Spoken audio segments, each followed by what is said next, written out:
Bonjour à tous, ici Mathieu Vénis du site internet penser et agir.fr, le site dédié au développement personnel par l'action.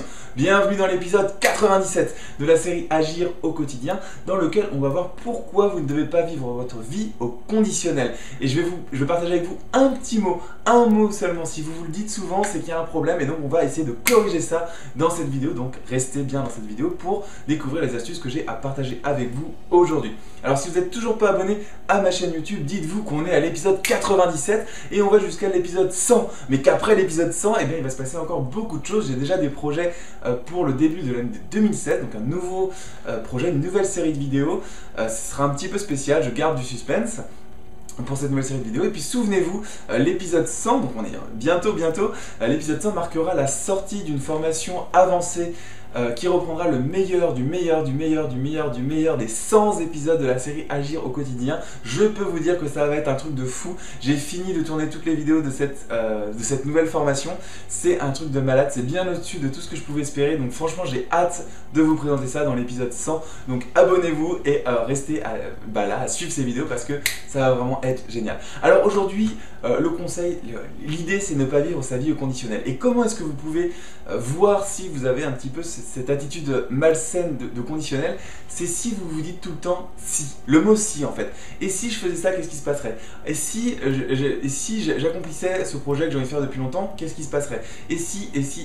Si vous avez tendance à vous poser ce type à avoir ce type de raisonnement, si je faisais ça, qu'est-ce qui se passerait? Dans ce cas-là, il faut absolument que vous coupiez le truc. En fait, dès que vous vous dites dans votre tête si quelque chose, coupez le truc et essayez de privilégier l'action absolument. Comment est-ce qu'on fait ça? Si vous vous dites, décidément les si je faisais par exemple, je sais pas moi, par exemple, on pourrait très bien se dire, voilà, j'ai envie de me mettre au sport, qu'est-ce que je pourrais faire? Par exemple, je pourrais m'inscrire dans une salle de sport. Et là, vous vous dites, et si je m'inscrivais dans une salle de sport, est-ce que ça me plairait? En fait, dès que vous commencez à vous dire, et si, blablabla, vous êtes vraiment dans l'imaginaire, vous n'êtes pas dans la réalité. Et moi, ce que je vous conseille de faire, c'est vraiment de faire l'action la plus simple qui va vous permettre de concrétiser la chose et de vous dire, ok, et si je m'inscrivais dans une salle de sport, ok, stop. Ok, je vais regarder la liste des salles de sport dans ma région, je vais voir s'il y a des séances gratuites par exemple de sport et je vais aller dans la salle de sport et je vais voir si ça me plaît. De la même manière, on va reprendre cet exemple de la personne qui veut se mettre au sport, elle pourrait dire et si j'allais à la piscine toutes les semaines? En fait, vous dites même pas et si. Vous allez vous prendre la piscine la plus proche de chez vous, vous allez faire une petite heure de piscine, vous allez voir si ça vous plaît. Il y a d'autres personnes qui vont dire et si je courais? Est-ce que ça me plaît? Courez, faites 10 minutes. En fait, il y a plein de personnes, alors là c'est juste un exemple très simple sur le sport, mais il y a plein de personnes qui se disent et si je changeais de carrière par exemple? Le changement de carrière, le changement de métier, ça c'est quelque chose qui est rencontré par beaucoup de personnes et toute leur vie se disent et si je faisais autre chose, est-ce que ça me plairait? En fait, avant de se dire et si quelque chose et d'essayer d'imaginer si ça nous plairait, moi ce que je conseille à ces personnes-là, c'est de garder leur métier actuel, mais d'aller dans des salons, par exemple, des salons des métiers ou des salons d'entrepreneuriat, ça dépend de ce qu'on veut faire ensuite en reconversion professionnelle, et d'aller voir sur le terrain, d'aller parler avec les sociétés qui recrutent en ce moment, et de leur demander « Ah, vous recherchez quel profil, d'accord, c'est quoi la dynamique de la société ?» Vraiment, de sentir les choses dans le réel, de se dire voilà, je vais pas plaquer mon métier du jour au lendemain, ça c'est débile, mais vraiment se dire ok, aujourd'hui je me dis et si je faisais ça, est-ce que ça me plairait? Je vais prendre l'action la plus simple, par exemple, donc aller dans un salon et je vais rentrer dedans.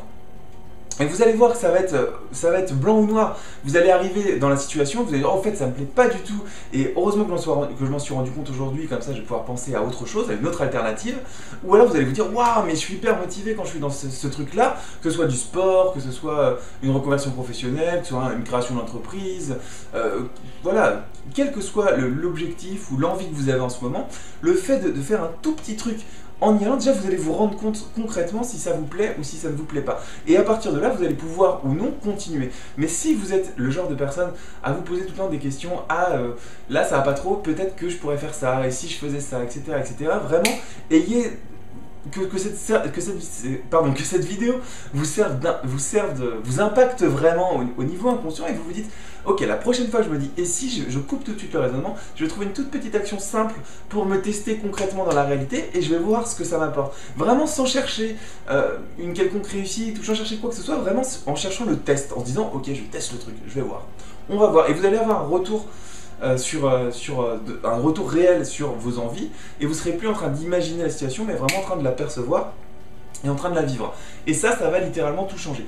Voilà, c'était le conseil que je voulais partager avec vous aujourd'hui dans l'épisode 97 de cette série. J'espère que ça vous a plu. Cliquez sur un gros pouce en l'air si vous mesurez l'importance vraiment de couper comme ça ces raisonnements inconscients au conditionnel et de ne pas vivre toute sa vie au conditionnel. Il y a des personnes qui pendant 30 ans, pendant 40 ans vont se dire et si j'écrivais un livre par exemple. Des personnes pendant 30 ans vont se dire et si j'écrivais un livre. Mais dans ce cas-là, si vous voulez écrire un livre, essayez d'écrire une page déjà pour voir si ça vous plaît. Essayez de réfléchir à des personnages, des trucs simples. Ça c'est possible. Et vous allez commencer à vous dire ah mais j'aime bien inventer, j'aime bien l'imaginaire. En fait ça me plaît dans le réel. Il faut toujours valider ses idées dans le réel. Donc mettez un gros pouce en l'air, cliquez sur le pouce en l'air sous cette vidéo pour me dire si ça vous a plu et si vous mesurez l'importance de ce conseil. Abonnez-vous, commentez cette vidéo si vous souhaitez me faire part de vos remarques et de vos commentaires. Il n'y a pas de souci, je suis toujours très content de lire vos commentaires.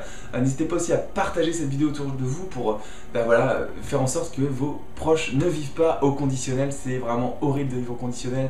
Il faut vivre dans l'action, il faut vivre, il faut tester, il faut se tester en permanence, sortir un peu de sa zone de confort, apprendre des trucs. Donc partagez cette vidéo massivement sur les réseaux sociaux, Facebook, Twitter, Pinterest et tout ce qui existe.